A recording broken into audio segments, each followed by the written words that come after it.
Hi, Mike. How are you? I'm swell. How you doing, Bob? I am doing good. I'm excited to be here. I've been incredibly busy since we spoke last. It has been I just feel like I'm constantly having to do things. I'm getting things done, but just busy. Well, I'm trying to avoid getting things done, Well, and and therefore avoid being busy. so ironically, I was under the impression late last week that my day job would keep me from having things to do because we would be in a government shutdown. Apparently, we have no government, and people don't know what they're doing. So, what's your take on the day's news of our lack of a Speaker of the The House? nice thing about the government shutdown is that we've kicked the can down the road, so that if we're going to lay people off, we're going to screw them just in time for the holidays. Right. So I figure we're gonna get stressed right around Thanksgiving, but we'll be okay, and then it'll kick it a month, and then we'll wait till Christmas to really let people have problems. I think so, but it could happen as early as middle of the month, middle of Sure. November. Yeah. Yeah. Yeah, Absolutely. you never know. You never know. I mean, it's so nice to think we don't need a government. I mean, I'm right up there. I would love to see us be governmentless. Uh, Sure. I have a very conservative point of view in terms of how much government I want. The difference is that I tend to disagree with a lot of folks who really want to shut down the government as to what it is that we should and should not be doing. Right. What does that government mean? And it doesn't mean shit as long as we have a two-party system. It's a system, it's not in the Constitution, that allows for these idiots and nothing in between. I'm going to start a new party. It's called the Idiot Party, and I think we will rule. We will rule. I don't doubt it. I don't doubt it. Um, I wanted to talk a little bit about your column this week, Mhm. and uh, I am filling in because I'm drinking coffee tonight, and it is using my banned books mug, which is because it is banned books week. And I'm gonna It's put nice your to see that Allen Ginsberg is still being banned. well, yeah. I mean, of course. There are some things you can just count I on. think he was one of the first people I learned about banning. Yeah, it's quite possible. I met him in 1969. I don't think I'd turned 19 yet, and Wow. yeah, it was really remarkable. I mean, I knew a number of the original beats. Sure. Del Close being one of them. Well, yeah, there you go. And so your column, I just put the link in the comments for anybody who wants to go back later and check it out on popculturesquad.com. Um, you kind of talked about the um, the amount of comic books that have been added to the list. It's Um, amazing. well, so there's the whole Wortham thing. Did I ever tell you the story about the seduction of the innocent that made it around a comic convention? No. Someone once had and this is a great story, but someone once had like an original early printing copy of Seduction of the Innocent and brought it to a comic con and handed it to comic artists to draw in. Oh, that's great. And everybody was going crazy. They're like, "Oh, I'm gonna put watercolor in here. I'm gonna figure. I'm gonna wait till you see what I'm gonna draw." Whole lot of dick pics. I'm sure. I just remember the glee in Yannick Paquette's eyes when he saw that book. The thing that people forget about Frederick Wertham and Seduction of the Innocent, which caused a lot of harms, particularly to people who used to be alive and living near me now, is that Dr. Wertham recanted. Right. And he even wrote a book about fanzines, and he thought the whole fan phenomenon was terrific, and he explained why. And what I find most amusing about that is that at the time he wrote that book, for my alma mater, I should point out, Mm, he was really horribly treated by the fan press. He was the Hitler of the sure. comics fan press, you know. And instead of being offended by that, and we called him all kinds of dirty, nasty names, which he deserves at the time, that time being the early 50s, he thought, wow, these guys have their act together. What's going on here? Strange. Very strange.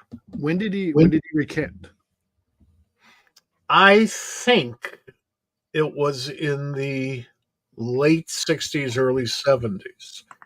But folks should check that out. It was written for the Southern Illinois University Press, Hmm. where I had habituated myself for a term or two, and it was just weird. I mean, it's okay. You can change your mind and you can grow, and we often do that.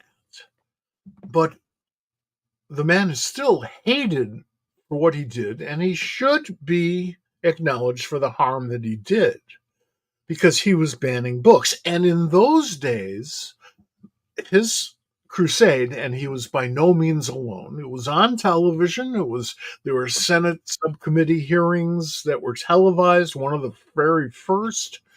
Um, there were comic book burnings, a lot of ECs, so probably don't want to see the footage of that because it'll hurt.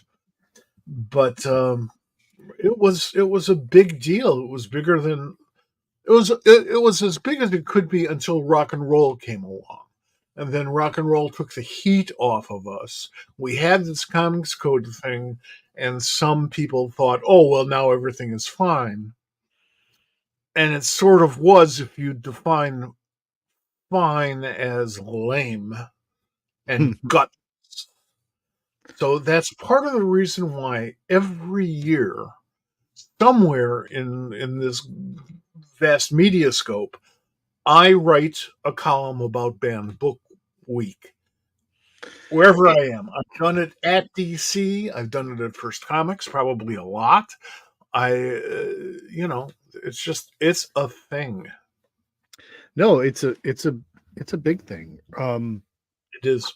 It has changed the way things are consumed. It's interesting because your list has some new books, right? It's funny because you think of things that have been banned, but like Walking Dead, Yeah, genderqueer has had its own story, but yeah, it's Saga, poster.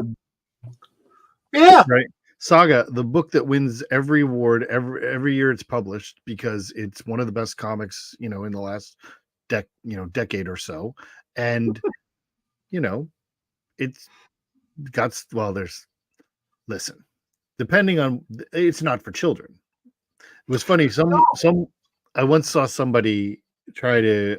They were like looking for a new comic for a young child, for a young preteen, early teen, and they came into a comic shop and they're like, "Oh, can you suggest something?" And someone had mentioned Saga, and everybody's like, "Nope, nope, nope." Why don't you try? I think we went with somebody went with the Mike Carey, Peter Gross Vertigo book, Unwritten, which is ah, probably a better choice than Saga. well, I think that if you want your kid, and notice I said your kid, to Absolutely. be reading something or not reading something, I'd be much more concerned about Richie Rich than I am about Saga. If it were you, Yeah, okay. I mean, and I have a I kid.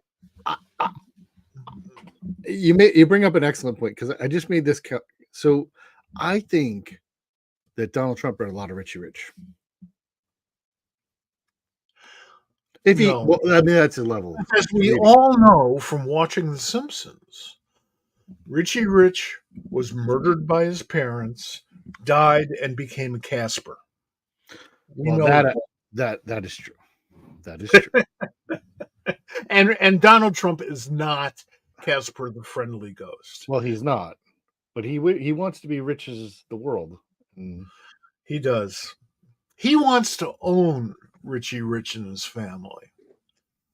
And I guess that's just not going to happen. I do want to point people to the comments when they get a chance and look at this, because this is really quite a list. Tell me about the Phoebe Zeitgeist. What is that situation? Phoebe Zeitgeist, oh, you would love it. I think Michael O'Donoghue was one of the head writers of the original Saturday Night Live, and he came there from National Lampoon. He wrote a lot of the comic book parody type stuff, satires, some of which were drawn by Neil Adams for the National Lampoon. He knew his way around comics. And he and Frank Springer did this wonderful series that was serialized in Evergreen Magazine, which was sort of a beatnik magazine, but it was on the newsstands. I mean, probably not every newsstand, and I don't think they sold it, in the church store, but it was not a salacious magazine. It was not even that political by today's standards.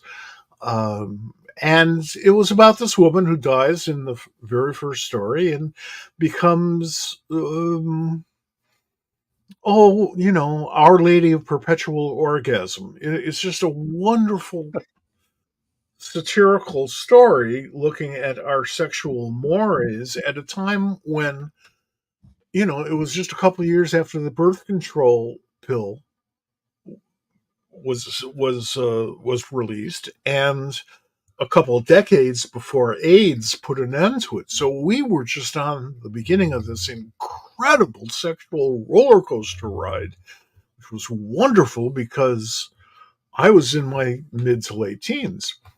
And all of a sudden sex became okay. And Phoebe Zeitgeist commented on that. Frank Springer was a brilliant artist, a really nice man. I worked with him on a couple of things. Love the guy. O'Donoghue, became an institution, and you can write your own joke to that. No longer with us, neither of them, of course, but it fell out of print. I guess it's time that somebody figured out who had the rights. That sounds like a good idea. That sounds like a nice project. I think It is. I mean, actually, when I said rights, you might have heard I hesitated because it's not the rights that's the big issue. It's who has the film. But yeah, there. I've never seen any original art from it, to the best of my recollection. I have this nasty suspicion that Craig Yo has all of the original art double bagged along with probably O'Donoghue and Springer's brains or something, because that's the sort of thing that Craig would do. Craig does these wonderful reprint projects. Oh, sure. And I gotta look at him, even though he doesn't know I'm talking about him. Yeah, well, I want to let's talk about some reprint projects. My column that came out today was about the new number ones that are coming out this week.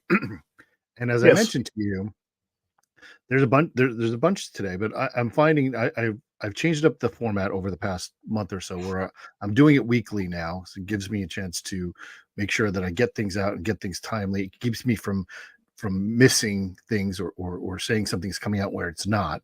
But I'm doing the new series as well as special editions and new number ones, and this is coming out this week. Oh, yeah. So it's collecting Eerie 1 to 5. It's definitely timely, but like this is stuff that I'm just so glad that people are going to get the opportunity to take a look at. And I worship at the throne of Archie Goodwin. He was a neighbor for a few years, a friend for decades. We used to go out to the restaurant that the New York Times writers used to go to, just so we could intensely talk politics and comic books, and we screwed people's minds something fierce by combining the two. loudly, I'm sure. I wasn't deaf. Yeah, probably. Archie was just one of the greatest human beings ever to walk this earth. I regret, there's it's funny because there's so many people that I've run across and that I didn't have the chance to meet that I would have loved to. Yeah, that's always the case. I do this thing where I invite people to come and watch the show every Tuesday night, and it gives me a list of all of my contacts and friends to go through, and people that I know, people that are good friends or acquaintances or whatever, and I invariably run across Martin Pasco and his Facebook account, and I never had a chance to meet Marty, and it's funny because we just became Facebook friends not too long before he passed, and that's one of the things I regret. I would have loved an opportunity there. Marty was a very interesting guy. Could be very, very funny. Was a very dedicated writer. He made an observation to me once that's made my list of things to always remember when producing comics. Marty said to me that the choice of a letterer should be as important to a writer as the choice of an inker is to a penciler. I agree. And every once in a while, you just sort of hear something from somebody that is so exactly right on the money that you hadn't really thought of, at least not that way before. And I grant you that. I'm sorry. You go. No, I'm sorry. That changed my attitude towards editing comics, towards putting together teams to do a book. What do you want in a letterer? What do you need to see in a letterer? I think if there's this was back when before computers, so it doesn't matter. I think even today, I think if you are a writer and you don't care who's lettering the book, you're not in. Right, I agree. You're not doing your job. Right. I want to talk, and this is, you don't have the knowledge that I do, but I do want to talk about this. This is a book that's coming out tomorrow. I read it this afternoon. It's from David Pepos and Alex Cormack, and Justin Birch is the letterer, who does a fantastic job in the lettering of this book, by the way. And it is definitely would go on the banned book list, I think, because it's all about demonic possession and exorcism and a lot of bad stuff going on. I don't think the cover would make it through for a lot of those people. Exactly. It is really good. I want to put it out there that people should definitely take a look at this book coming out. It's from Mad Cave. Mad Cave is doing some really good things. I'm excited about where they're going. I can't wait for their license stuff to start kicking up. What their license and stuff they got? Oh, Flash Gordon. They're doing Flash Gordon. And Mike Martz is the head editor there now. They have Flash Gordon, and they also have Gatchaman, or Battle of the Planets for those who are unaware. But I think there's a third one, but I know that those two are there. Oh, Dick Tracy? I think they have Dick Tracy too. Yeah, Alex is writing that, if I'm not mistaken. Yeah. So. Funny you should mention Flash Gordon, because today, this week, it was announced that there's a new Flash Gordon, quote, newspaper comic strip, end quote, being relaunched by King Features in January. This is the 90th anniversary of Alex Raymond's starting that strip. Really? And one of the most beautiful comic strips of all time. I mean, absolutely beautiful. And that Mhm. original Raymond run was stunning in every regard. Um, the artwork today is, let me say, of a much more contemporary style. Hmm. It's not the type of artwork that I think of when I think of Alex Raymond, certainly. I'm not putting it down. It may be totally appropriate for the time. And, I've only read the first week's worth of strips, so I really don't know, and I won't until January. But, you're messing with Flash Gordon. It's like messing with Dick Tracy or Prince Valiant or And you have Superman experience. or Spider-Man. I've had experience with King Features that is disgusting. I've also had experience with King Features that was wonderful, but that was only because of Lee Falk, who evidently had had similar experiences and came and saved my ass. And He that's came pretty cool. prepared. Lee Falk, the man who created the first costumed American Hero. hero Sure. in the Phantom, and Mandrake a couple years before that, when he comes to your defense at a meeting dressed up as both Mandrake and the Phantom. He was wearing the Phantom's rings, and he had the Phantom's, skull symbol everywhere, and he was wearing an opera cape and a hat and when he just sat down at the head of the table and made sure I was sitting to his left, and everybody at King Features was totally intimidated. So we did not have a repeat of the horrors that we experienced doing that Flash Gordon comic book. Dan Jurgens is a hero of mine for several reasons. His sticking through all of that was breathtaking.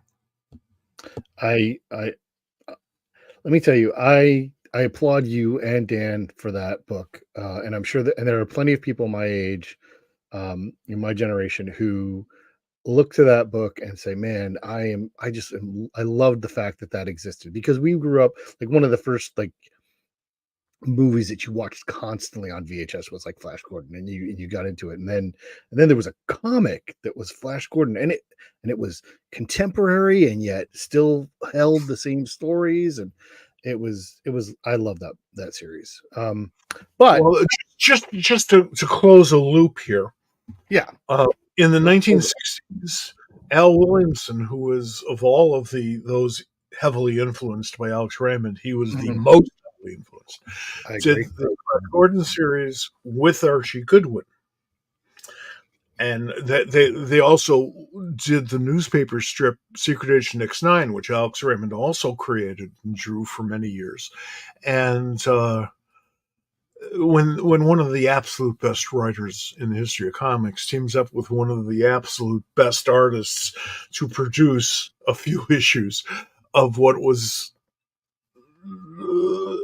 a historical character and did such a beautiful job. That's the standard for Flash Gordon in comic books, as far as I'm concerned. Is it Oh, dated? No. So okay, there. so you're putting a flag in the ground that the Archie Goodwin, Al Williamson, Flash Gordon is the standard. Well, is the Flash Gordon standard? Flash Yes, Gordon, the Flash Gordon. Yeah, that's what I meant. absolutely. All right, all right. I mean, of all the people who follow the creators on a property, um, it isn't necessary to say, well, they're doing it exactly the way Al Raymond would have done it, or Siegel and Schuster, or whatever. No, because times change, and we should change with the times so people understand what you're doing. People understand the relevancy of your work. And Archie and Al did a brilliant job, totally faithful to the original and totally faithful to their times. I believe that. I have not seen it now. Now I have to. So I'll be at Baltimore. I'm sorry. I'll be at New York Comic Con next week, which is part of my busyness that we've talked about earlier. Just trying to figure out what I'm going to be doing there. It's ridiculous the amount of things that are going on.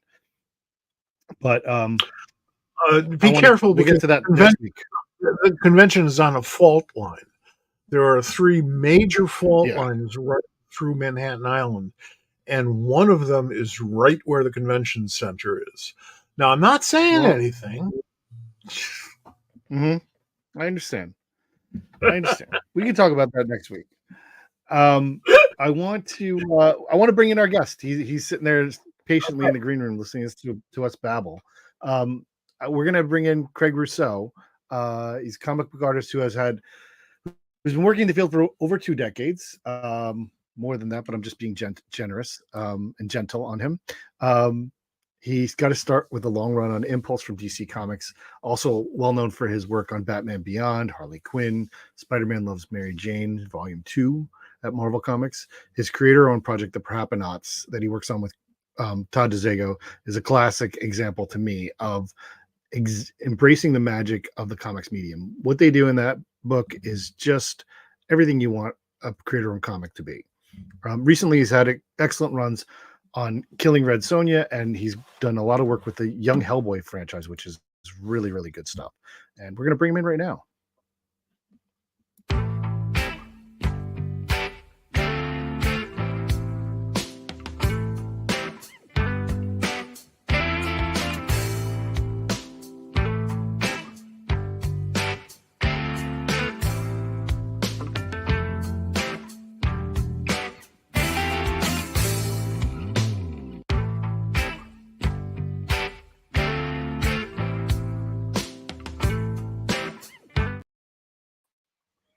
Hi, Craig. Hey, how's it going? How are you doing? You don't look at all like your caricature. It's uncanny, isn't it? It is. How are you doing? I'm doing okay. All right. Yeah, no complaints.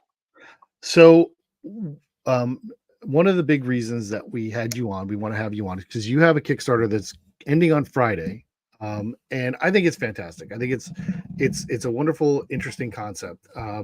It is called "Just for Me" concert posters. Or what is the actual title? And I'm going to put the link to the Kickstarter in the link. Okay. You know what? I think the name is Just for Me Concert Posters Volume 1. And the conceit was pretty simple. Yes. I've been going to concerts for decades, and I've got more They Might Be Giants t-shirts than I can wear in a month.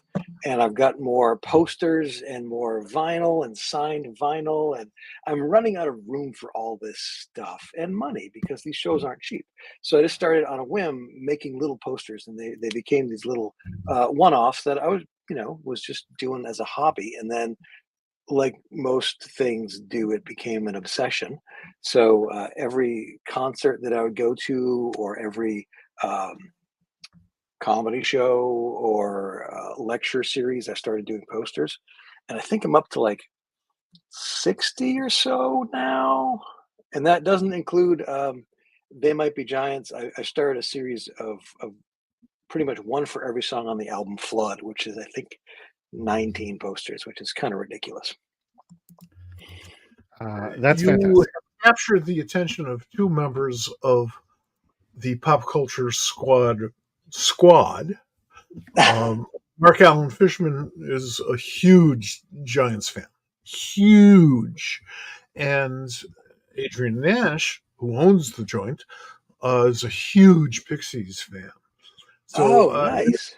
I got to make sure that they see this. Now, I grew up with rock and roll and the blues in the house when I was a little kid. I grew up with rock and roll, been to all those psychedelic dungeons back in the day, had a lot of friends, most of them are no longer with us, who did those posters, the real ones, back in the day. So your take on it, youngster, is it's really interesting to me. Yeah, I mean, I don't look at a lot of the older posters. I don't look at too much stuff because I don't want to be intimidated. And these Sure. are really just off the cuff. I try to keep them down to like, a couple hours in the morning with a cup of coffee and my iPad or my Cintiq tablet. And they're mostly kind of loose. Every now and then they get a little tighter, and I bring a lot of comic book influence with me, but a lot of it is stuff that I can just play around with. I might say, "Oh, I haven't tried that brush yet," or "I haven't seen how that pattern will work," and I'm not doing it on a job that pays, so I can just screw around and see what works, what's fun. That's right. That's right. Guys that I mean, good friends of mine that did that stuff were guys like Skip Williams and Jay Lynch, underground artists from the late '60s, early '70s, and they did a fabulous job. And I'm sure part of that was because being an underground comics artist is not a terrific way to make a living. It's actually harder than being a comic book artist. So, at least these guys had paying commercial jobs, and they were doing wonderful. I want to kind of talk about what you just said there in terms of your how you come up with these things. There's a if someone were to scan your Facebook page as I did today, tell me about your issue with the Amy Mann poster. Like you did it and you went back to it. Is that something you don't normally do? And what's going to be in the book for that one? The book is going to be the first 30 posters, which actually comes right up into the COVID lockdown. I started Right. doing it with a Matthew Sweet poster, I think in 2017, and the break just worked out pretty well to end right with COVID. I think there were a couple of online streaming concerts that I watched. I said, "Oh, those will count. I'll do those."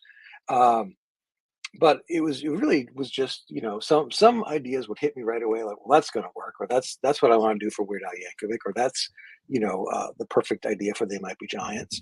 And some are just kind of off the cuff or last minute. Like I think that Amy Mann, I bought tickets almost the day before, and I just did a real quick drawing, and I don't know why I came up with the bird and the worm, but I did, and I slapped in some lyrics, some fonts that I had on hand that I didn't really like, but I didn't think much of it. And now that I'm gonna actually put it in print, I figured I'd go back and revisit a few that didn't work for me, but most of them I'm going to leave just as is because I don't like to use the term George Lucas a lot of the stuff and really edit too much of it. But there are things that I think, well, I should have done that, so I'll go back and fix something like that. That's cool. That's interesting. I like the fact that you, for the most part, are going to leave it as is.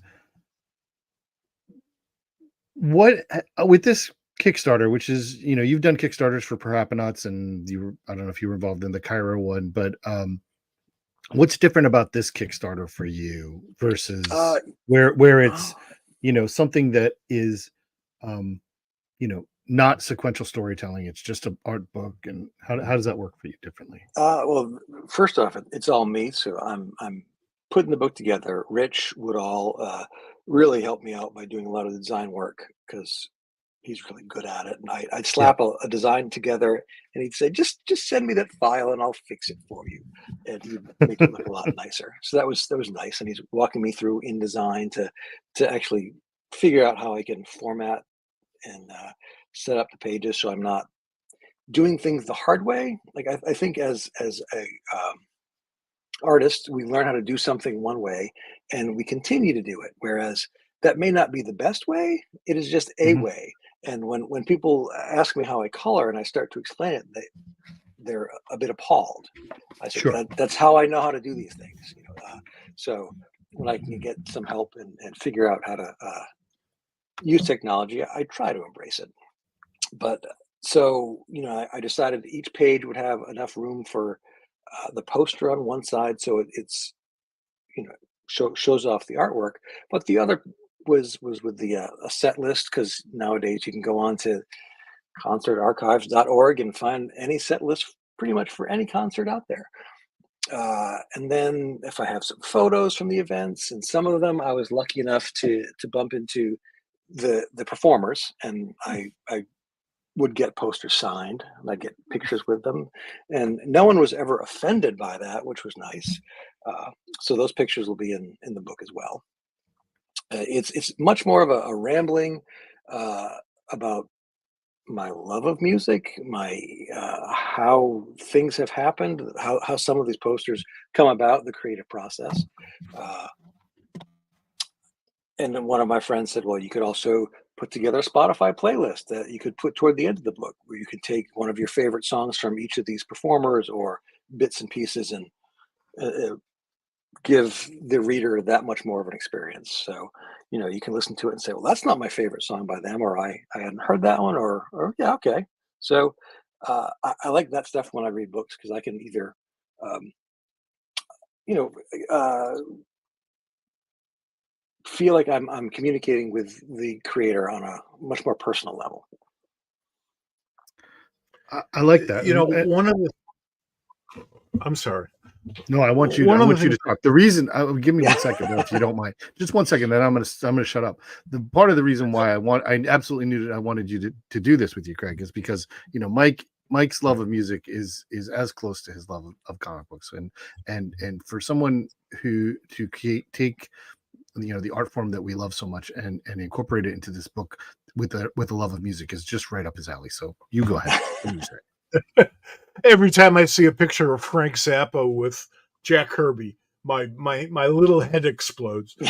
One of the things that I learned the hard way, I was on radio, on broadcast radio, through real radio back in the day, back in the underground radio day. And I interviewed a lot of guys. I was doing overnights because, the program director wasn't listening. And that's really the truth. And I would get a lot of guys over after they finished their gigs, just to do Yeah. promotional interview or something like that. Now, my show was not exactly the most commercial show in the world. It was very much a progressive rock show. And one of the things that I learned was that they hadn't seen those posters. And I would have a couple of them up in the studio just to make them feel more comfortable about doing. I'm pimping them out. And they'd look at that and go, "Wow, that's great. What's that?" As well, that's you. So I'm actually performing a service. And that was cool because word got out that I was actually doing that, and it made it easier for me to get interviews. That was pretty Oh, that's cool. great. You guys saved my show. Yeah. I don't know about pimping anything out or anybody having, little green things hanging behind their shoulders while they have people on the show. He's a regular, attendant on the show. That's where he sits all the time, every Tuesday night, Choopy hanging out. Excellent. I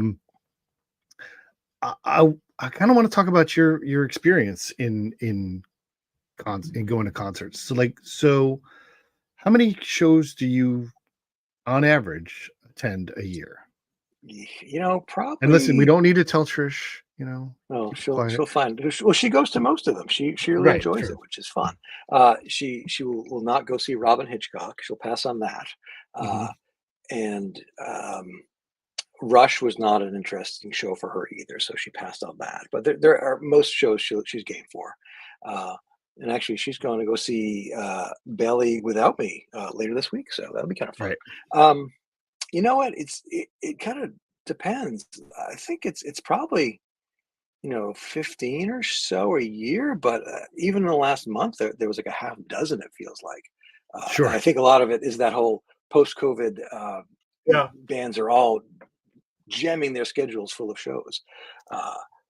For a while, for right before COVID, and it was very unfortunate timing, there was a little art studio in Fall River, Mass, which is right down the road from where I am. And they had it was an old mill building because Fall River was known for their textile mills. And they were trying to repurpose a lot of these old buildings. And again, they become art studios. And so the whole, at one point, the second floor was art studios and the third floor was a music venue. And I thought, well, this is kind of I like music. I'd love to be able to sit in here and draw and listen to music upstairs. And I rented some studio space on the advice of a friend. And I was there for maybe maybe 3 months, and then COVID shut the building down. So I Oh wow. decided, well, I'm not going to bother paying rent to be here for a year. So I got out, and but that was actually, I think I saw Matthew Sweet was there. That's where it all started, and then Robin Hitchcock and Bob Mould, and I did a poster that I talked to Bob's people. I said, if I just do a quick little poster and we sell it, and I cut, we split it 50-50. Is that cool? And Bob's attitude was just like, oh yeah, if you're going to hand me some money after the show, that'll be great. Do it. I don't have It's to do anything amazing for how this. much musicians and cartoonists have in common. Yeah. And It's a lot of people who have that opinion on things. That's If you're going to give me yeah, money, money, I don't have to sure. do anything. I'm good with that. And it only was maybe 4 months later, somebody said, you spelled Massachusetts wrong on that poster. The state you live in. And I didn't even notice it. And I was signing it, Bob was signing it, and everyone's got them up on their walls. And yeah, I spelled it wrong. So I'm fixing that for the book. Okay. I was one of the luckiest things that ever happened to me in my life was I worked for this newspaper. We kind of called them underground newspapers back then, but our circulation was like topped at like 48,000. That ain't underground. But there was this blues club in Chicago, blues rock club called Alice's Revisited. And dozens, if not hundreds, of live albums were recorded there. It was just an incredible venue, just one of my favorites. And my newspaper was on the floor upstairs, on the second floor of Alice's Revisited. So because we were all a bunch of hippies and would work late, um, afterwards, we'd go downstairs the back way so that we'd be in the green room of Alice's Revisited. We'd hang out with all the musicians and sneak in for free. I mean, they knew we were doing that, so I guess we weren't sneaking. But my God, for a guy like me, and quite frankly, everybody else who worked at the Chicago Seed, we were just the luckiest people on earth. We were getting in for free to see gigs that you couldn't squeeze humans into through the front door. It was wall-to-wall humanity. So that was just one of the luckiest things in my life. Absolutely. That's fantastic. Yeah, in that little building where I could go up the stairs and I could hear the music, and one night Squirrel Nut Zippers was playing or something. I'm like, I don't know that I would have paid to see the show, but man, it is a lot of fun to be here. So yeah. There you go. Perfect. That's perfect. What's the best show that you've seen post pandemic? Post pandemic. That's a good question. I can actually look to see what I honestly like.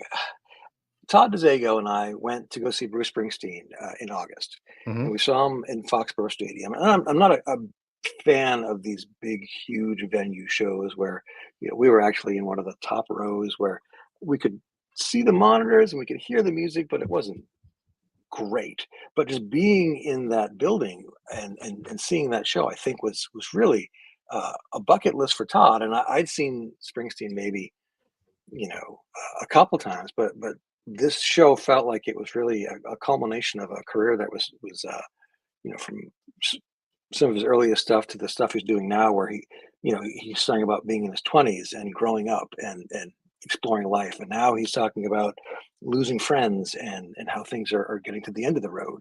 And it was a great sequence of songs that he put together, and that one stuck with me for a while. Some shows, I won't think about it again, but I just kept thinking about the playlist he put together and how he worked through it. And I know it's becoming a much more performed. That there's not the spontaneity you get with a lot of shows these days. I think they have a set list where they'll stick to it, and but that one I thought was really worth going to see live. I don't think I have ever seen any Bruce Springsteen performance that was not incredibly worthwhile, even when he was just talking. Bob, should I do my Amy Cho story now? You can do your Amy Chu story. Go ahead. Amy, who everybody knows, is a great comics writer and has been for about the last 12, 13 years. Amy turned me on to Korean chicken. And I owe her for that. I will throw her bail if necessary, just for that alone. And so one day I used to go to this benefit every year that was run for. It was a cancer benefit, anti-cancer actually. Dave Marsh, who's a comics fan and a noted author and rock music critic, was one of the sponsors of the show. His wife was part of Bruce's is part of Bruce's management team. So I'd go to that every year, and if Bruce was in town, he would go to it too, and often perform. But he would always make a tour of all the people there and say hello to everybody. That's nice. So I'm sitting there, and one of these, they had like food stations all over the place. And there was one that had Korean chicken wings. And this was just a couple of months after Amy turned me on to this stuff. So I'm eating them like I'm a vacuum cleaner. And Bruce and his two bodyguards, who look like Peter David's Hulk, nice suits, huge, standing behind him. And Bruce says, "What are you eating?" And I'm telling him, all these Korean chicken wings. And he says, "Are they good?" And I said, "Well, if you like spicy, they're terrific." And he says, "Do you mind if I try one?" You're fucking crazy. Okay, I didn't say that. I said, "Sure, be my guest."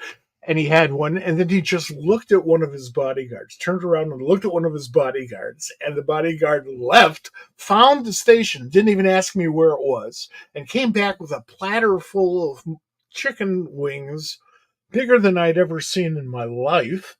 And for 20 minutes, Bruce and I, and whomever else would be around, were sitting there talking about chicken and rock and roll, and how much he was looking forward to playing Wrigley Field in Chicago, which, of course, I'm a North Sider, still being a Cubs fan is my birthright, and Wrigley Field I'm still in love with, absolutely. And he's a big baseball fan, so he got all like misty-eyed thinking about playing at Wrigley Field. And it was just a wonderful, wonderful experience. I don't think he performed that night. He did the following year, and I was about 1.5 feet away from him. Wow. There was I'm serious, I have photos of this. There were about 60 people in the small room, and they were playing, I don't know, half a dozen songs. And, it's sort of like being in the phone booth with Superman, and he asked you if you wouldn't mind holding part of the cape so we can put it on. I mean, it was that sort of experience. Wonderful. Just wonderful. I love those intimate venues where you can see a show and anything can happen. Yes. And it's not like it's some big event. We're close to Cape Cod, and right down on the tip of Cape Cod, there's a little place called the Beachcomber, and it's minutes from Provincetown. So I think their hook is they can get people to come and do a small show, and then they can vacation for a week or what have you during the summer. So we had family down there, so we'd go down almost every summer, and we'd see They Might Be Giants played there, Bob Mould played there, Fountains of Wayne played there, Frank Black from the Pixies played there solo. And it was again like being in a living room with these people, and they're rocking out, but you're clearly just in a small venue of a couple hundred people tops. And that versus going to a concert at one of the bigger venues in Boston where I think I can see them down there. I think I can. Yeah, that's good. So music has that effect, right? Like that that brings people together, especially when you're in such a smaller space. Yeah. I haven't been to an arena concert in, I'm sure, over a decade because it's not music to me. And also, I have to admit, I have a fear of being thrown up on by whomever sees it. Ah, it's a valid concern, particularly in Absolutely. but I it was great. The small places that Alice has revisited is exactly what I'm talking about. Best places in the world to listen to music by yeah. far. It was it's funny because when I was younger, the only shows that I went to were these huge, like I saw Billy Joel twice or three times on the Stormfront. I was in Yankee Stadium and that like in row X, but there's no row Y. Like in upper, we're like, oh well, we towards the top, and then you get there and like there's a wall behind you.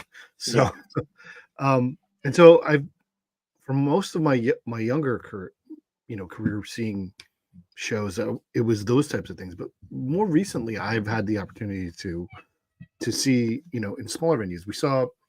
My wife and I saw the Goo Goo Dolls on the Dizzy Up the Girl 20th anniversary tour, and it was in the Anthem in Washington, which is just open floor, just standing. And so we were like, I don't know, 5 rows from the stage, and to see that and be that close. First of all, she's a huge Goo Goo Dolls fan, so that was a very big win for me. But it's such a great thing. And then my son. I took him to see. There's this newer band. They don't really have an album. They're kind of like TikTok famous, but they have some really good songs going on. I took him to this venue in Baltimore about a couple months ago, and he's 18. And you go in, like when you see a small room, it's like you walk into this open room. There is a stage and a bar at the back, and you can maybe fit 30 people in there.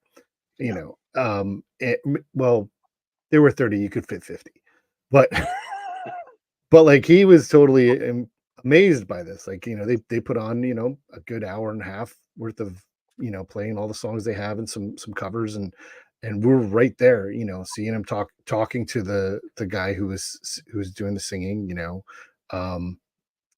and for him to experience that, it was a lot of fun to be able to have him do something like that. Like it was his second concert because he had gone like 2 weeks before to see Noah Kahn, who's a newer folky kind of guy. And he saw that at the pavilion by us, which everyone has their, open air half, where there's grass seats and regular seats, and him and his brother went and sat in the grass seats. So that's a good place to see a show too, where you can see them. They're not just a speck, but it's still not the close, intimate type of thing.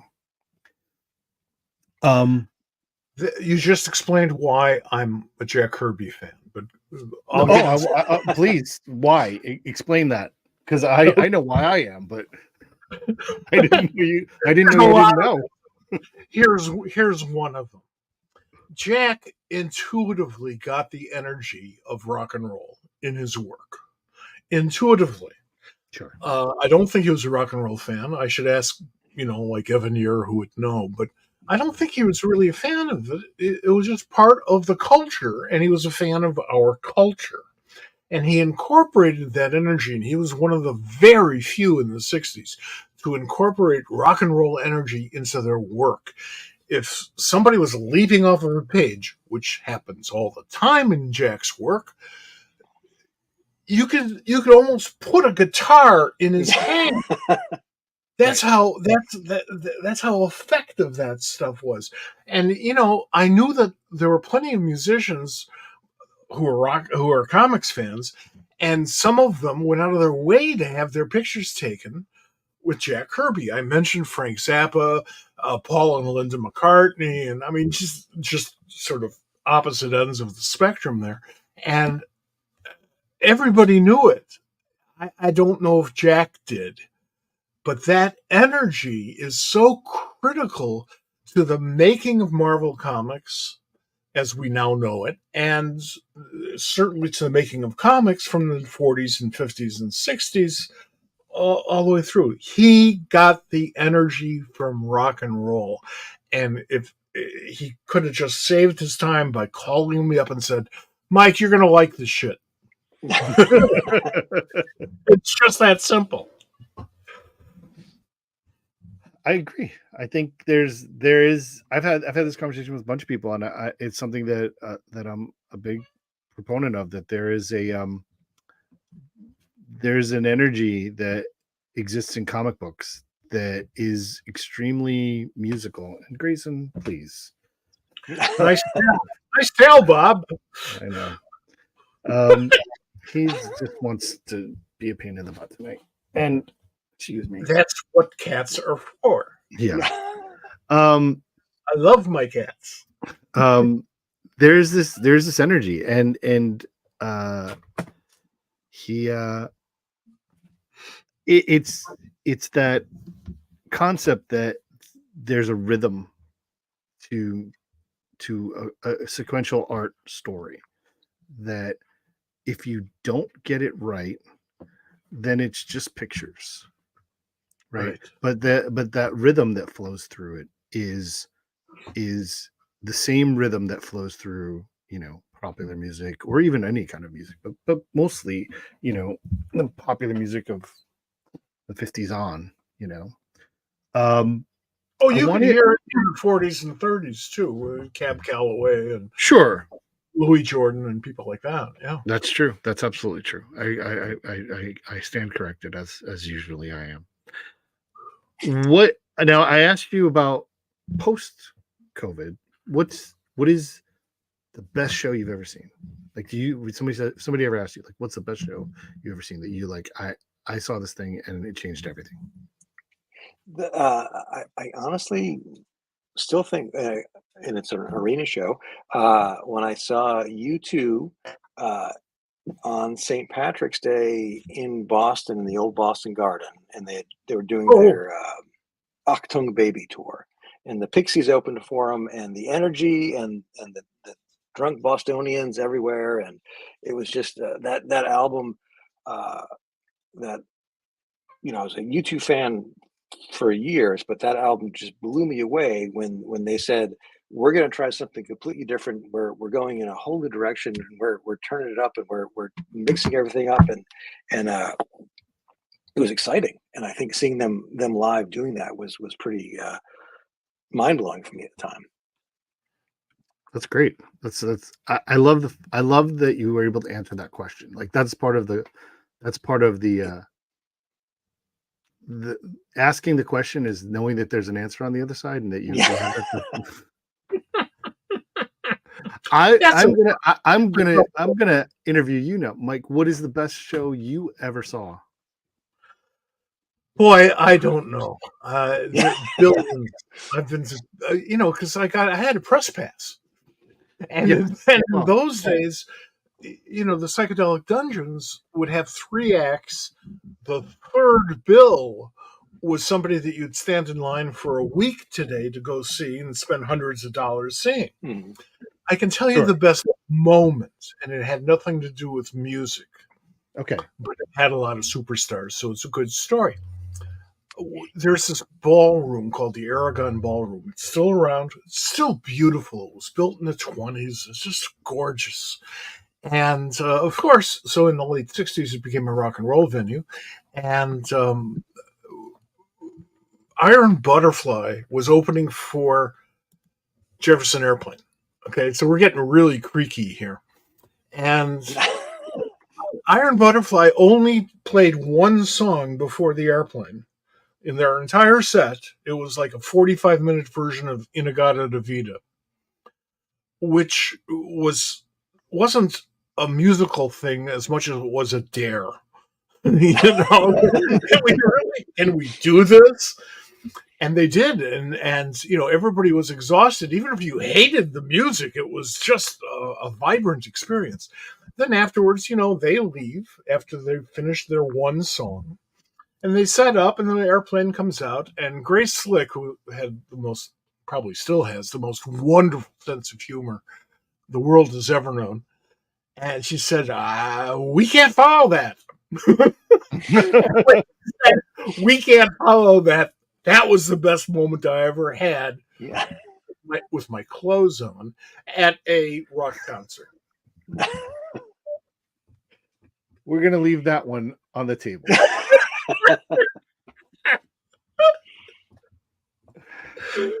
All right.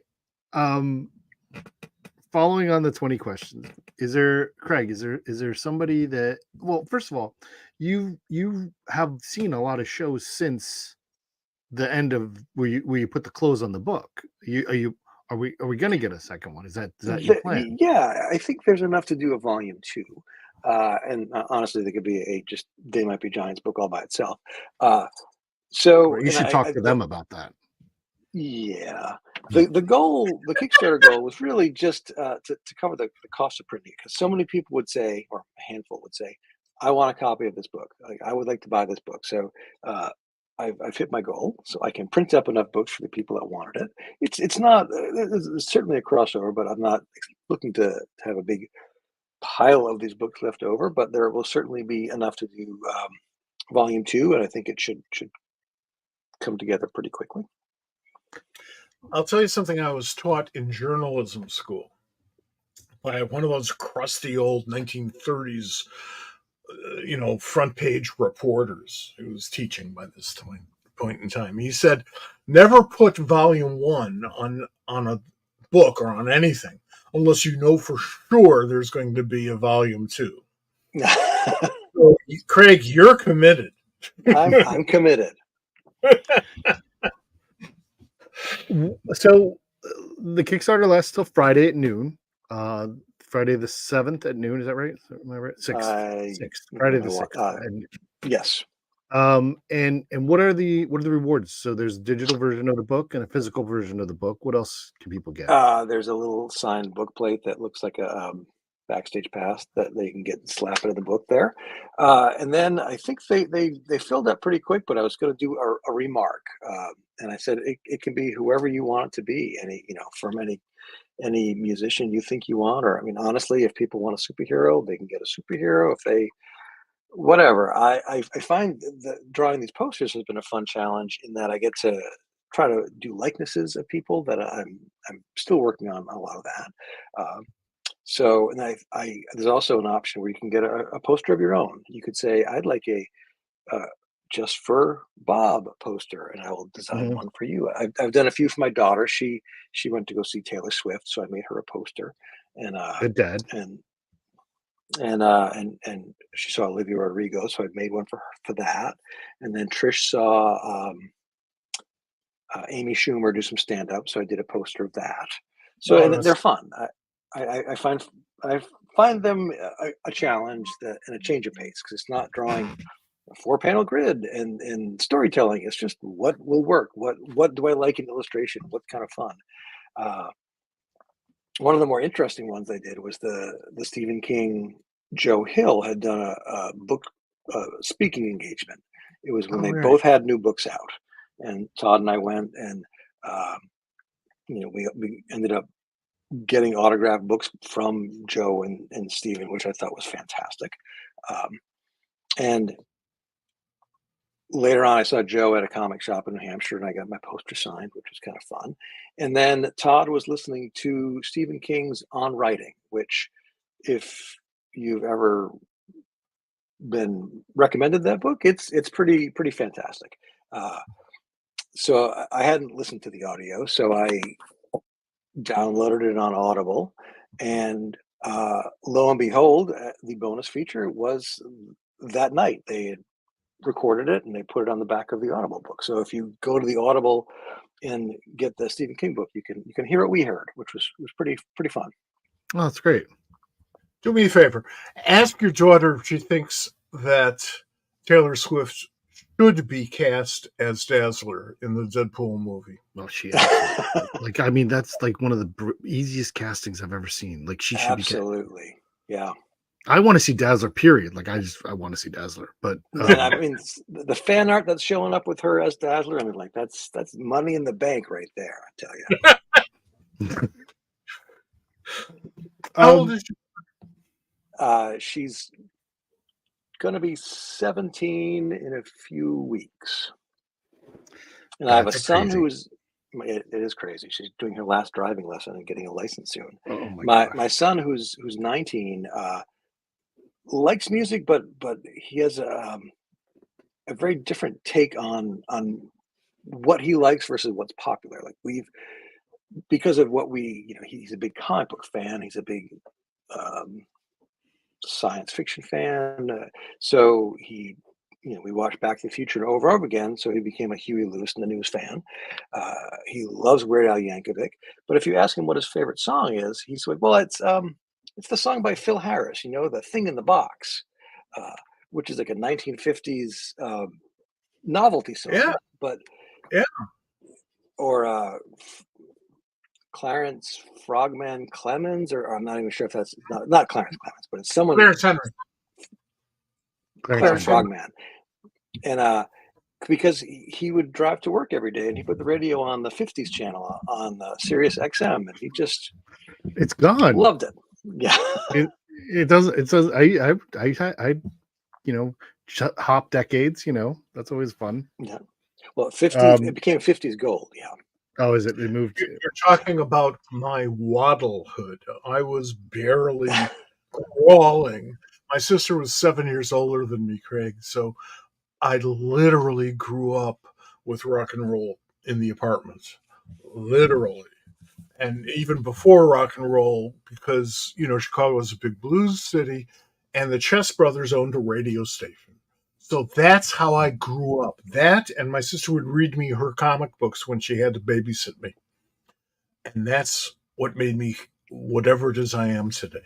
I mean, it is so wild to just think about that. To think like uh, comics and rock and roll and pop culture have only really been you know your lifetime, really.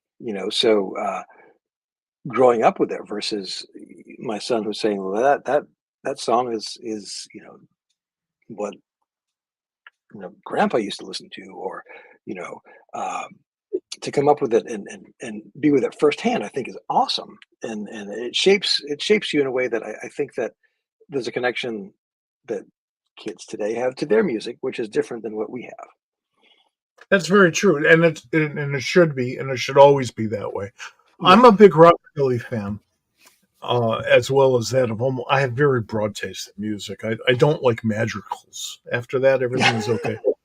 Uh, but you can listen to the original rockabilly, which one can argue kind of predates rock and roll. And I mean, all the influences are there, roots music.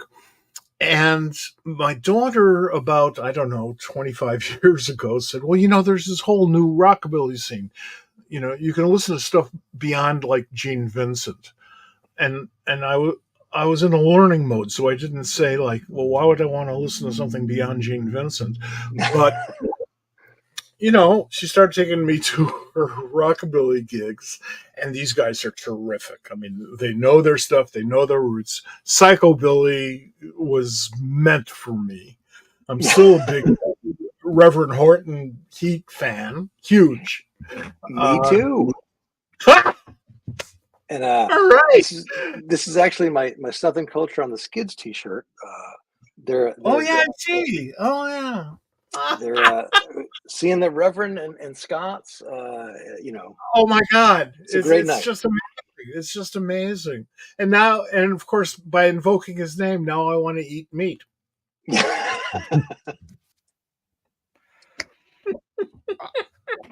I love this. I'm gonna change gears just a little bit. We'll come back to the book when we're before we're done here. But I want to talk a little bit about your career. Impulse was the beginning, correct? Is that your real first gig? Yeah, that was my first mainstream comic work. And how did doing that book on a regular basis form you, or did it? I had no idea what I was doing. I can honestly say that I came up in a time where it was just it worked out that a friend Now, I was I going. just to just to set the scene. So you did a couple of fill-in stories when Mark was writing it, and then you came on. They changed. Mark left, and Humberto left for good, and you came on with Bill With as Bill the Messner writer. Lobes, yeah.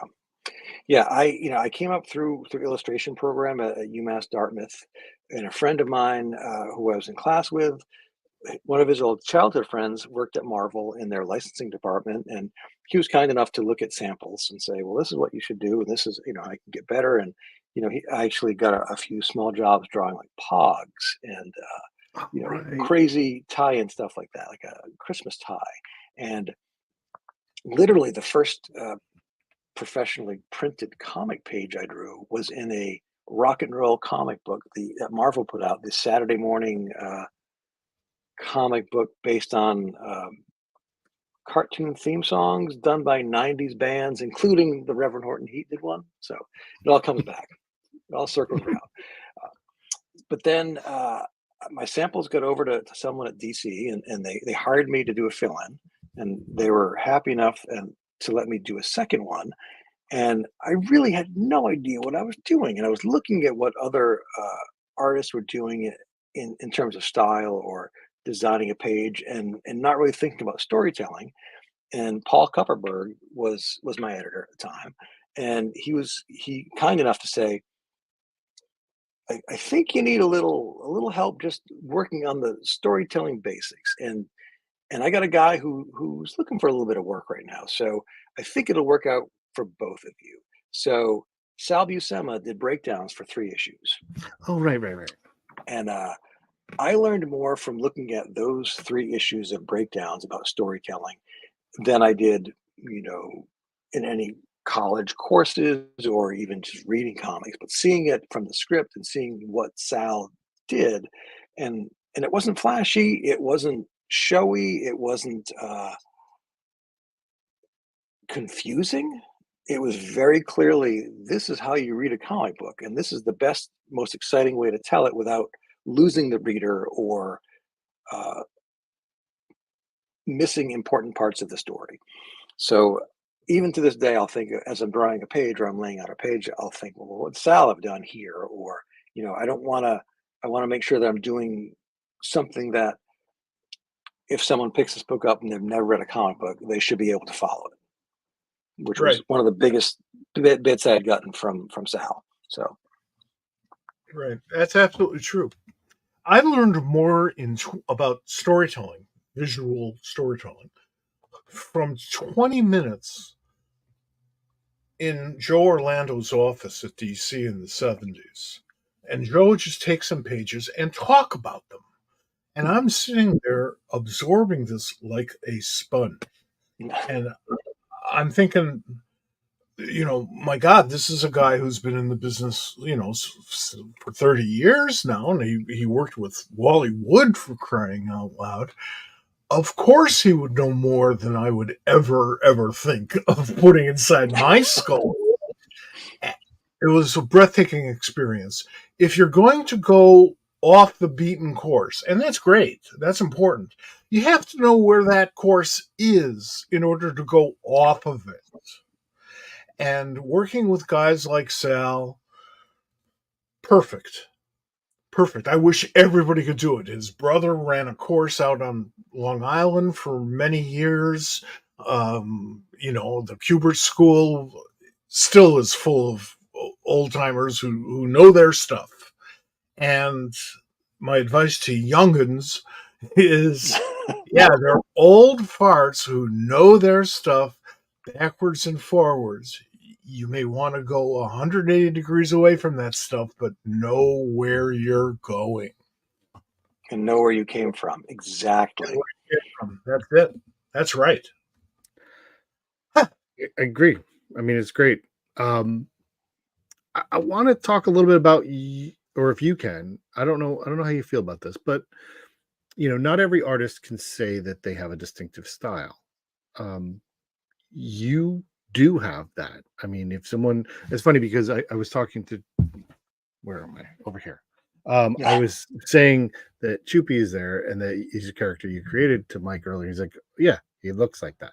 Um, it, you know, I mean, and in the most complimentary way, of course. But uh, how did you develop your style? And are there points in time that you can look back on and say that was an important moment? I mean, depending on the work that I had, I mean, coming on impulse, I was following Umberto. So there was the edict of his feet are big and he's got big hair, and it was a cartoony style. So I, I fell into it. I think my first samples were like Vertigo-y, and they didn't work very well. And I'm glad I didn't get any work from them. But that wasn't my first inkling. Was to I gotta do really kind of fun cartoony stuff. But then I also started watching the Batman cartoon, and I saw what Bruce Timm was doing, and I thought, holy crap! The amount that he can get into having so many less lines, and what you can do with little. And then I would look at what Mike Mignola did, and then I worked my way backwards to Alex Toth, and even Kirby, and the dynamic styles. And I started thinking of what can I bring to me? What can I steal from them and bring to me to become my own style? Like, I don't want to just ape someone and be like a bad ripoff of someone, because I'll never be that person. Uh, but I look at, I think of, Bruce Timm, Arthur Adams, Walter Simonson, John Byrne, Mike Mignola, those guys that I really looked up to when I was getting into working, and what I appreciated about their style. So I would bring that in. And sometimes I'd say, well, what if I pare it down to less lines? What if I pare it down to less line weight? What if I made it as simple as I could be? And then after a while, I started putting more detail back into it, and I started bringing in some spotted black inks, not a lot. And then I realized I'm not a good brush inker, so I'll just not try that at all. So I think also some of it has to do with limitations and knowing them. So I don't ever use a crow quill pen. I tried, and it was horrible, and it was amateur. And I said, well, I'm not even going to do anything with that. So uh, developing a style has been a ongoing process. I think it's still ongoing. And I think that Sure. sometimes a book, like I'll do a book like Red Sonja, and I tried something very different with it. You could still see that I drew it, but I was doing something different with the brushes, and I was I agree. doing it digital.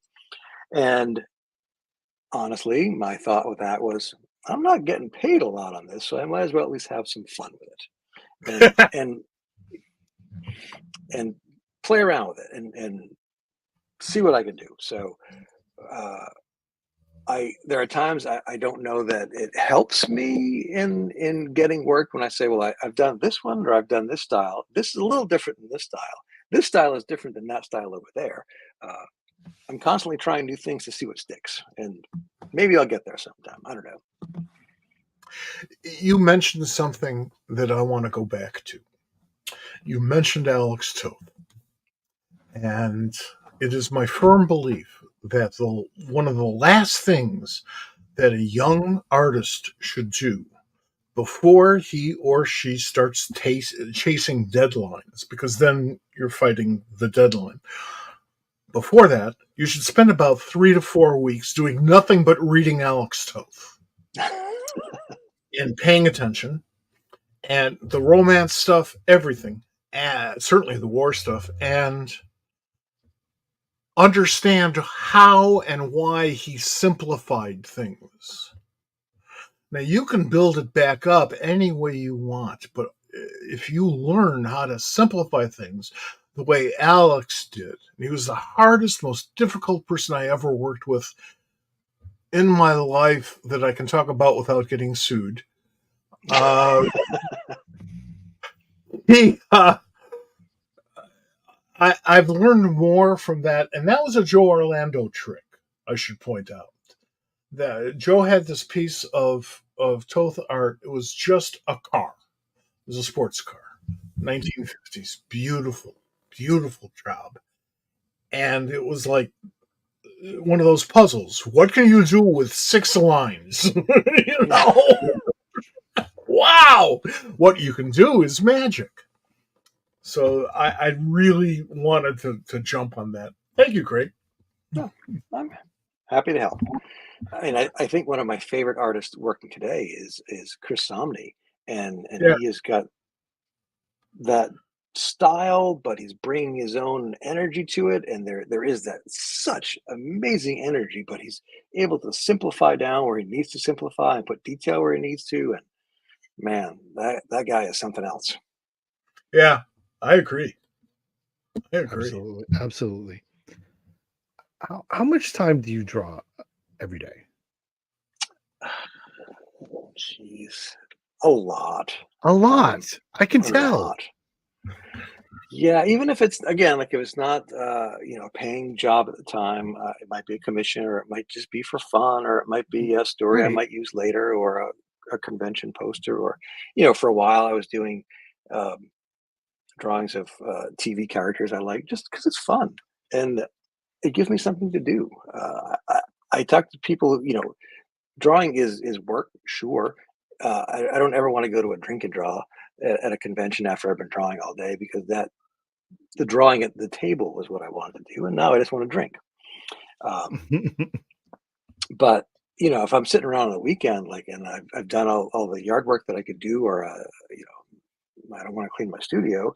Uh, I'd rather just sit and draw, maybe, and watch TV, but certainly be drawing. And I say that because the your social media presence is just constantly filled with just so many drawings, whether they're head sketches or, by the way, I really want the Mark piece, just Yeah. um um and and yet I know that there's work that you're doing, and just like, do you have you always done that? Has that always been something that, like, you're or as it was becoming your career, was that something you Yeah, just absolutely. Yeah, I just like to draw, and I feel like it's a nice outlet. Keeps me out of trouble. Uh, but even Yeah. as a kid, we'd sit on the front stoop at my friend's house and just draw. And one of uh, one of my friend's dads was a trash collector, and he would come back with brown paper bags full of comics that somebody's mom had thrown out. And I remember getting like, seeing an Avengers like 130 something in the pile. I'm like, that's mine. I'll take that one. Well, I'll take that. And we would just trade comics around, but we'd sit out there and draw Spider-Man and Batman, and it was fun. And my dad was a technical illustrator for the Navy, and he had taken some illustration courses and some painting courses, and we actually took some painting courses together, like while I was in high school, and that was fun. And my grandmother on my mom's side was a painter and a crafts woman, and she would make Christmas cards every year and Christmas ornaments, and we'd decorate Easter eggs. So there's always creativity, and there was uh, never any you can't do that, or you should be doing something else. It was, if you're drawing, that's fantastic. Maybe, yes, maybe you should clean your room, but you're being creative, go for it. So I think That's that's a why healthy attitude. that's why I every year I go off the handle about banned books week. And I say some people think I'm being sarcastic, but this is the stuff that kids should be reading.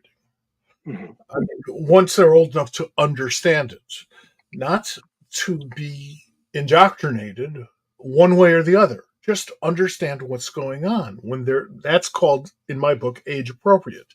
And the reason for that is because it inspires creativity. It may wind up taking that reader in a direction that has nothing to do with the source material, or the various different pieces of source material that got them to that point. But it doesn't matter. That's where it starts. It's inspiration starts with looking at somebody else's stuff and going, "Wow, isn't that cool?" Or, "Wow, that sucks. I can do better." And I see Dean Haspel is here. Yeah, Hey, Dean has Dean. entered the chat. Oh, look at you know what? Dean is one of those guys that I am intimidated to talk to because I love his work so much. So usually I'll just nod and I'll walk away.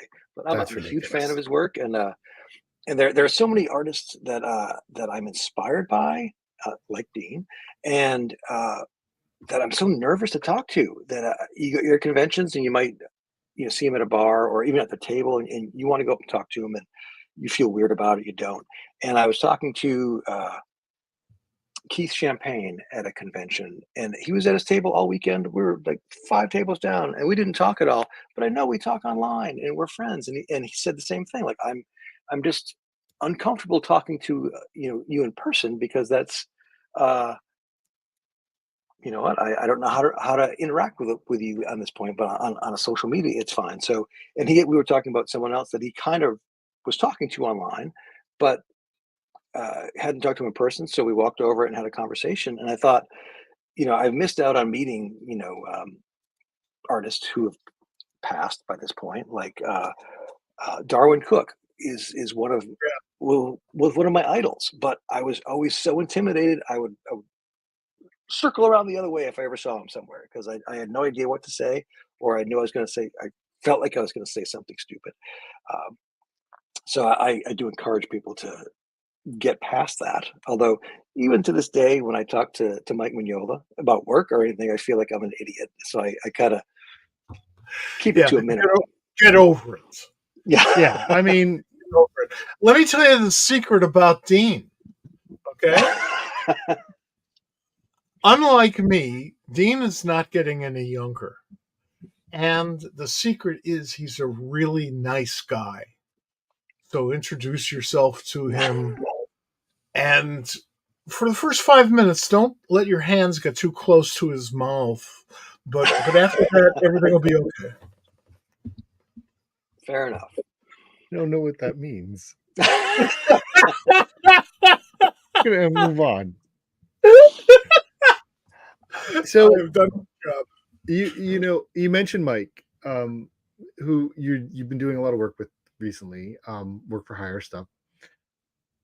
What's the difference in that you experience as an artist if you're working on your books, Paraponauts, Kyra, versus work for hire books? Like, what is the difference for you? How do you approach them differently? Yeah, And a little. I mean, sometimes again, like when I was half joking about Red Sonja, like I'm not getting paid a lot to draw the Paraponauts, so I want to do what I like or what I think will be fun or something different. And like if it's something that I'm, you know, drawing and coming up with a story with Todd, I'll say, Todd, I don't want to draw cars. So let's not put any cars in the story he or listens something to as you. simple as that. Usually he's pretty good about it. Or make it a way so I can hide the car in the background or, whatever.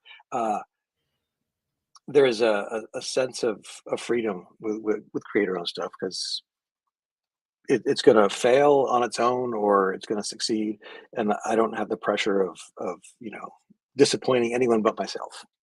Whereas if I'm working on Hellboy and I turn in a clunker, I'll feel really bad about it, if Hmm. that makes sense. And It does. working. It certainly does. You have to take pride in your work, and the downside of that is you got to be smart enough to know when you missed your own mark. Mhm. Figure out why, and you get better. It's just Yeah, that simple. I mean, and there have been jobs that the experience has finally come to me. Like I should know when to say no, and that is not going to be a good fit for me. So I'll decline that job. And there have been a few that I've taken on and said, "Oh, I probably shouldn't be doing this, but I need the check, or uh, I can try to make it work." And now I know my limitations. That's fair. That's You'll absolutely find fair. more. And You'll work. create. You'll create Yeah, new ones. That's the that's cool part. true. Working with Tom Snagowski on Young Hellboy has been fantastic, and Tom is the guy with the crazy ideas, like crazy, and Mike has to rein him in every now and then because his scripts get a little even too crazy for Mike's Hellboy world, which says something. Um, but Tom is always bouncing ideas off me and talking about things we should do. We're talking about doing some more projects beyond Young Hellboy, so that and again, it was, what do you want to do? And when you're involved in it as a creator, it's much different than being an art monkey or you get that finished script and, well, I just have to do my best with it. If when you're an active participant, I think it shows in most books. Have there been did you have experiences when you were working for larger worlds to have that type of artist writer collaboration?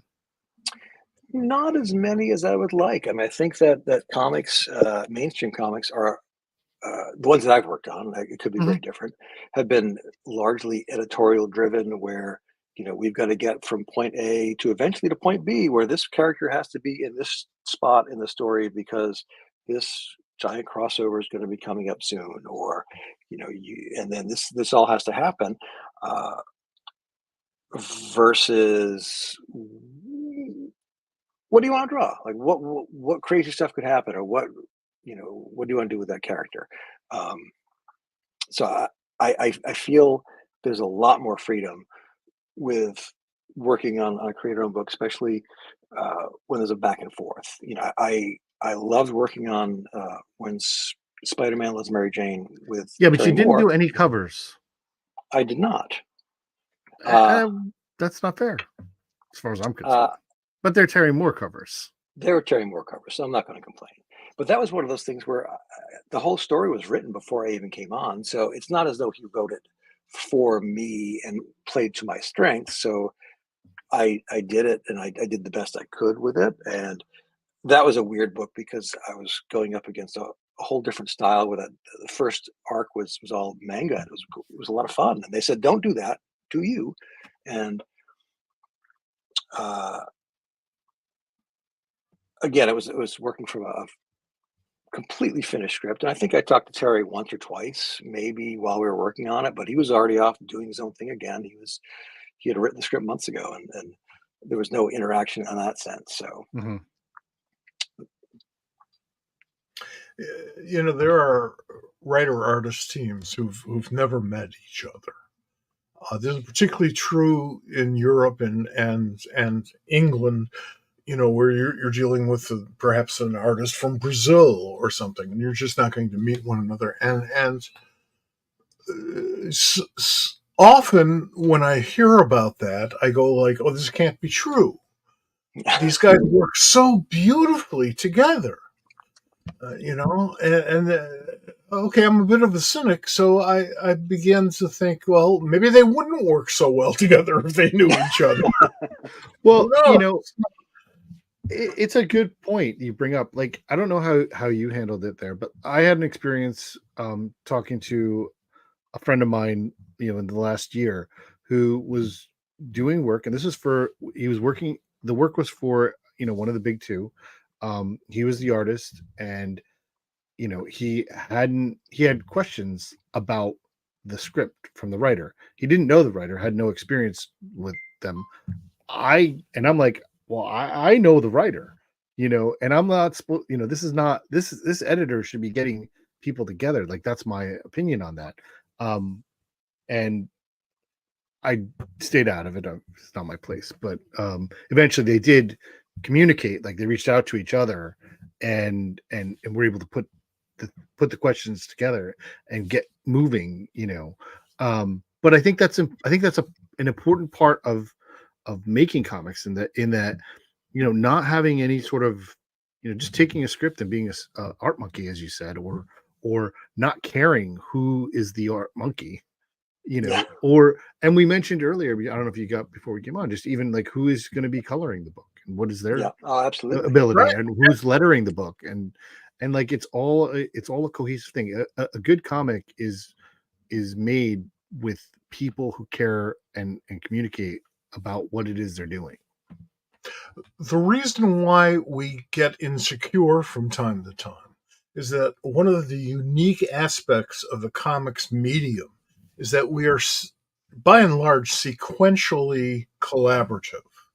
You do your thing, it moves on to the next person, moves on to the next person. That doesn't mean that there's no communication. And Bob, you're absolutely right. The editor should facilitate that. unless the people involved don't like each other, and I've been in one or two of those. No, I'm Yes. serious. The best work from all people concerned, and they hated each other, which caused me some sleepless nights. But still, outside of those rare examples, you should, if the editor knows that let's say the writer and the artist, to simplify things, are doing good work and are enjoying their experience and have something to say. 1 and 1 sometimes equals 3. Get them together. You know, to go back to music, the Beatles can. I'll tell you who the fifth Beatle was. The fifth Beatle was the Beatles.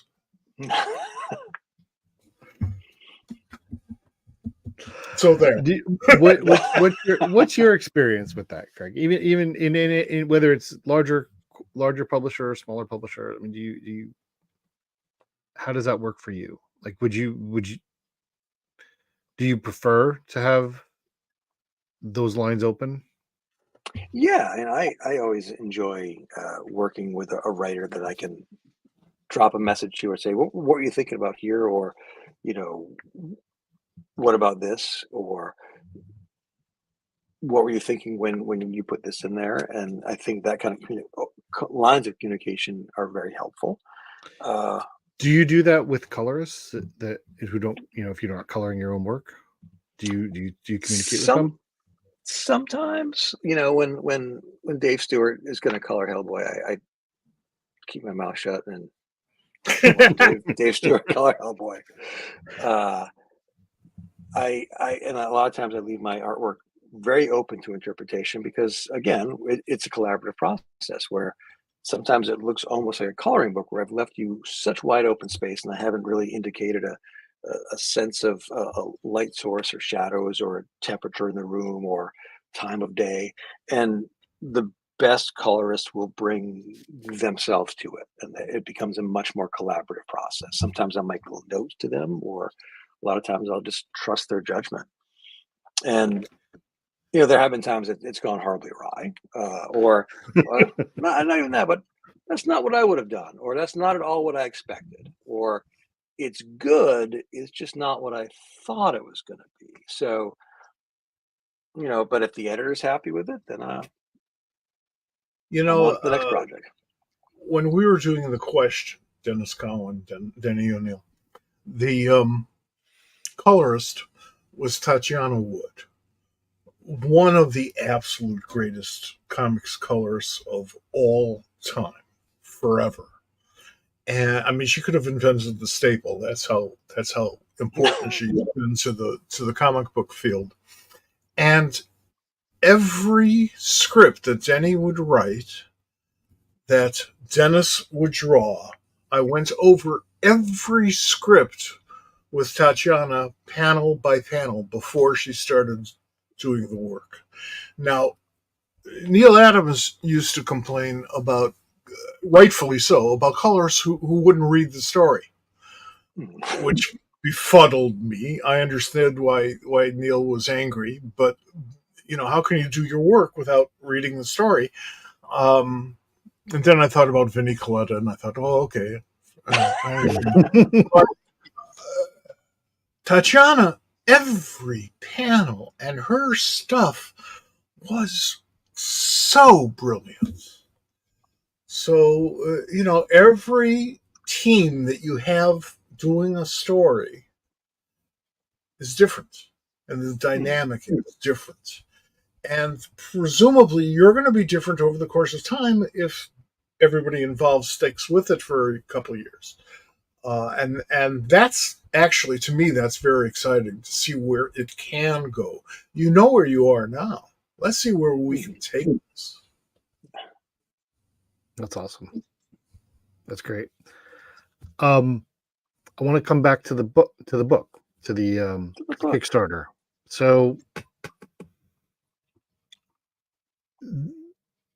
this, I'm just going to say, it sounds like it's going to be chock full of experience. What do you hope people will get from it? I mean, people have said, and like I said, you draw all the time. I think I've told you, how much I love the side stuff you do, the head sketches, and I'm like, I want that. And so I can understand people saying that about the posters, and I agree with them. But what do you hope that people will gain from this project, besides just I don't. having the thing that they asked for?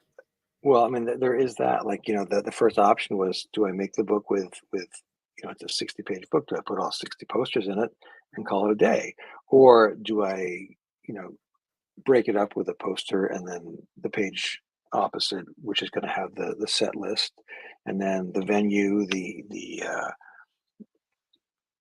if there's an opening act, or then what I thought about it, or pictures that I've taken. So it's more of an experience. So I think it's more, sometimes I get art books and I flip through them and I enjoy them and I put them on my shelf and I never look at them again, or I don't read the whole thing through. So I think this is at least me trying to uh, make it a more interesting read, a more interesting book in general, but also, it's a little bit of a diary for me, to write these things down so I'll remember them. So I can say, when I was at this show, this happened, or I talked to this person, or, I met the band. And, one of the fun pictures I found when I was going through stuff was when we saw Southern Culture on the Skids playing in Boston a few years ago. They had a guest keyboardist who came out, and the guest keyboardist is the organist at Fenway Park. So I got, and he is a huge, live music fan. And he said, whenever I get a chance and I'm not playing at a home game, I get to sit in with all these bands who play around here that I like. So, it's one of those things that's a neat little story. I think I'll put it in my book before I forget it. And again, like, but so it's for me. And I was talking to Todd at one point, about bucket list concerts, and man, I'd like to see Billy Joel before he stops performing. But I was going through a big pile of old concert tickets, and apparently I have seen Billy Joel. I just forgot about it. When was that? I guess it was back in the 90s, like I don't even know what tour that was, like 93 or something like that. But it's been so long, and I just don't even remember it. But then I'm going through these tickets going, I don't remember that show. I remember that one. I don't remember who I went with. Or so if I can make there may be a reason for that. Yeah. Yeah, that's great. 1993 was 30 years ago. See how good at math I am? Yeah. But 30 years, 30 years is a long time. And It is. I couldn't begin to tell you half of all the acts I've seen. I mean, not counting Woodstock. And I was at Woodstock working, but I was at Woodstock. And, at a certain point you realize, okay, I've seen everybody. Who do I really like? And that's when things get interesting. Is there a bucket list besides Billy Joel, which you've apparently already seen? Maybe you've seen him. Yeah, He's going to be here on Saturday. He's going to be at M&T Stadium. And nice. Again, there's a conflict because he's here with Stevie Nicks, and it's on Saturday. And Saturday is the first game of the ALDS, which the Orioles are playing in, and so they haven't just figured out how they're going to figure that out. But is there a bucket list? Don't drive anywhere near there. The problem is, the issue. Well, I'm not. I'm actually going to a show. I'm actually going to a concert that night over by Dulles. But the problem with Baltimore, and it's not. It's going to get solved. There's a lot of money being thrown around in terms of the stadiums, and the problem is that they share the parking, and there's not a lot of it. So there's no way you can have two functional, things going on in both of the stadiums that are right next to each other. So, and a comic convention at the same time. Yeah, don't forget that in there too. During this year's Baltimore Comic-Con, right? Bruce Springsteen was supposed to be performing on Sunday, remember? Right. And your little football thing, the Ravens. Yeah. They were performing as well, just as the Comic-Con was letting out. Yeah. And if that sounds like a disaster in the making, if it was any worse, you'd be in Hiroshima. I mean, it was really ugly. We actually packed up and got out. I think the show ended You at left early. 5. I think we left at like 3 Yeah. because I knew that if we were not on the highway, we would just. And then you not had the get worst possible experience coming Oh, home. It was the worst. It was in fact It was the the worst. worst. Again, part of it is my problem because I knew we needed new tires and we had an appointment to get new tires when we got home. But apparently my car thought you're going to need them before that. So we had a flat tire on 95 just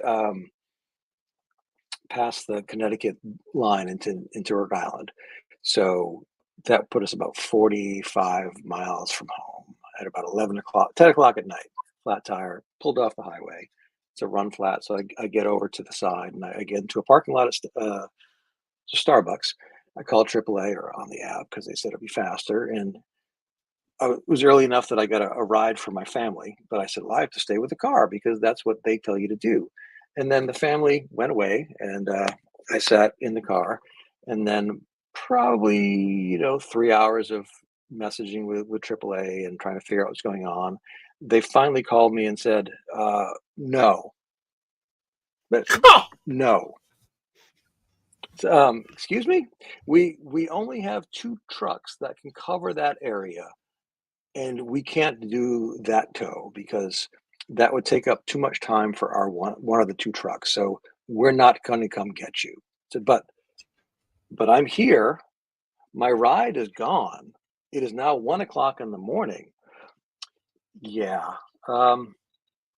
You can try getting another tow truck and we'll reimburse you, which I thought was insane. And I get to not yell at this poor woman.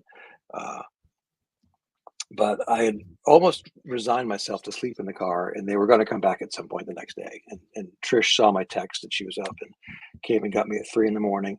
And eventually they were like, well, we don't usually do this, but we'll pick it up if you're not with your car. I said, well, why would I be with my car? It's 50 miles away. And that's why I was having it towed. So they said, well, we'll tow it if you want to leave it unlocked. And I'm not leaving it with the key in it because all of my convention stuff is in the car, all my artwork, everything. But it's a Volvo, so I can lock it with my beep boop and unlock it when I get there. No, we can't do that. So, well, you can't leave me in a parking lot, but you did. So maybe we'll work on that. So eventually they did tow it to my house about, I don't know, you got here about 1:00 the next afternoon. And it was ridiculous. And I'm a 52-year-old man who can sleep in a parking lot in a car, I suppose, if I had to. But if it was my daughter or Trish or my mother or Right. I thought it was completely unacceptable behavior on AAA's part, and apparently I'm not the only person who had problems. I blame I-95. I-95 is a pox on the East Coast. Yeah, it certainly is. Because I live in southern Connecticut, more than mildly familiar with the drive up to your area, and more than mildly familiar in my drive down to Baltimore and points south. And let me assure all of you out there in ether that it is the most miserable experience you can encounter. And I've driven the roads all over this great country and Canada, and I-95 is a pox. It is a plague. It Amtrak should take it over, put a lot of trains on there, and just total the rest. And it is remarkable. Yes, next time I go to Baltimore, I'm taking the damn train. Thank you. Good for you. I think I'm flying next time. So that's fair too. Yeah.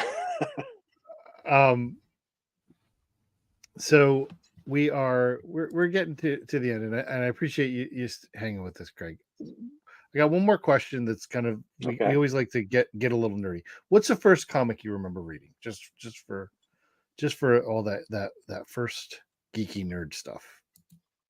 First comic I remember reading. Oh, Or the first comic you're like, man, I got to do this.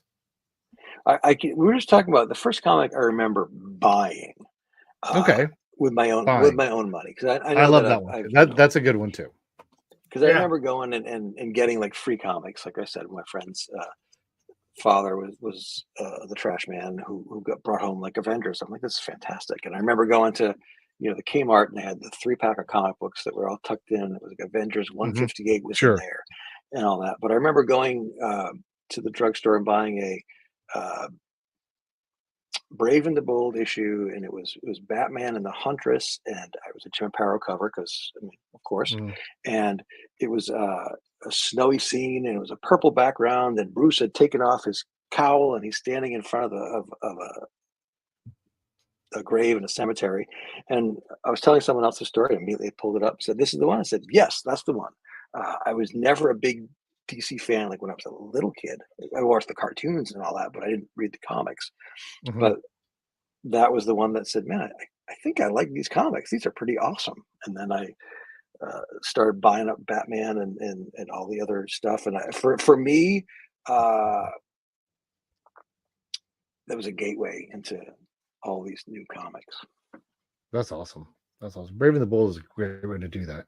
Brave and the Bold. The thing about Brave and the Bold and like DC Comics presents, like it was the covers that just like this concept, like, oh, I want to see Batman and the Huntress. Or I want to see Plastic Man, or what, It was I think I saw somebody post it, on social media that was they were asking a question of like, what is the perfect comic you can give to someone to get them to become a lifelong comic fan? And then certain people started out with, well, it's got to be this, definitive issue of this story arc, or it's got to be, the start of this, and then the most basic answer that someone gave is like, it's just going to be a random comic book, because if you pick up a story that's maybe in the middle of a story arc and you don't quite know how you started it, but you don't know how it's going to end, you're invested and you want to go back and you want to find more. Like I find that, like, I didn't start with Avengers #1 or X-Men #1. I started right in the middle of this gigantic story. They drop you into the middle of the ocean and figure it all out. And I thought that was one of the more interesting questions I'd read in a while. That got me thinking. Yeah, and I think that's a great response. Now that you mentioned it, yeah, jump in the middle. You're supposed to toss babies into the lake so that they learn how to swim or die. Well, okay, there is that negative aspect, but look at the positive. The first comic I ever read, which I became instantly in love with the medium from the very beginning, was New Teen Titans #4, which is in the middle of a middle.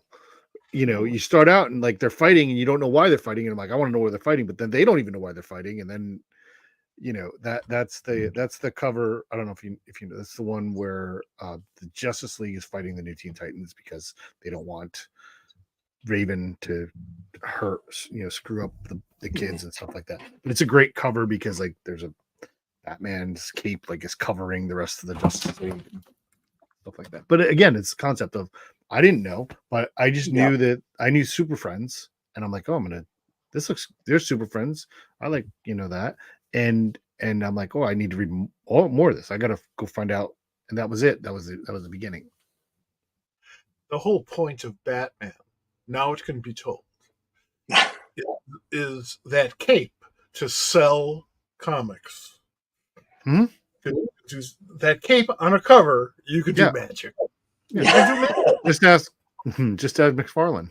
You can do amazing things that don't even exist in reality. He didn't even need a human inside it. Nope. All right. Well, let me just put this up here because I had it. So this is where you can go. It is the Just For Me concert posters, and volume 1 on Kickstarter. The link is in the comments, so you just go in there, grab it, and you got a couple of days to go, and it'll be all set for you. Craig, thank you so much for doing this. I really appreciate it. I'm glad we were able to get this and have this, great talk about comics and music. Thank you guys. This was a lot of fun. I really enjoyed it. I Bob doesn't give me any advance. He just wants to see where I go. No, that is the fun part. It's like I know this is gonna work. I want to see what happens. It's the fun part for me too. It really is. I love the High Wire Act, but when it got down to Reverend Horton Heat, you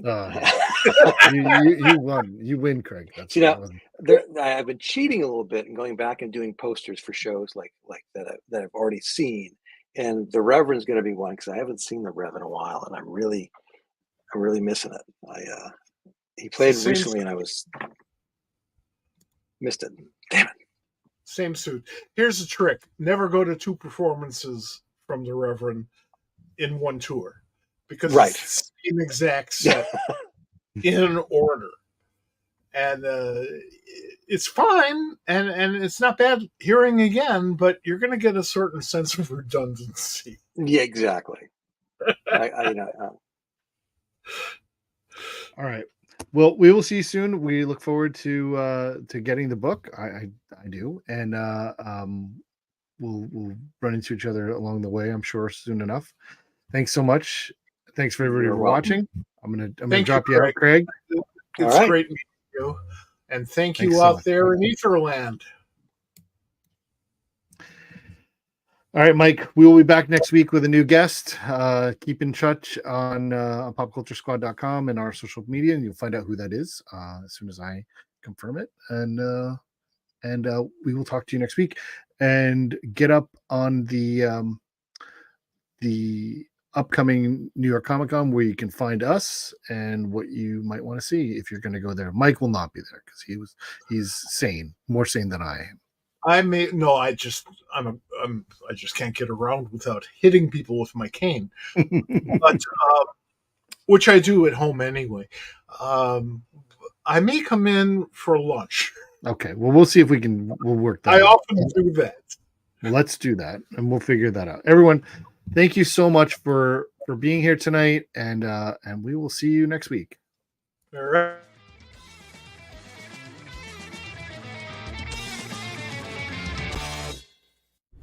This has been a production of the Pop Culture Squad Network. PopCultureSquad.com. How do you nerd?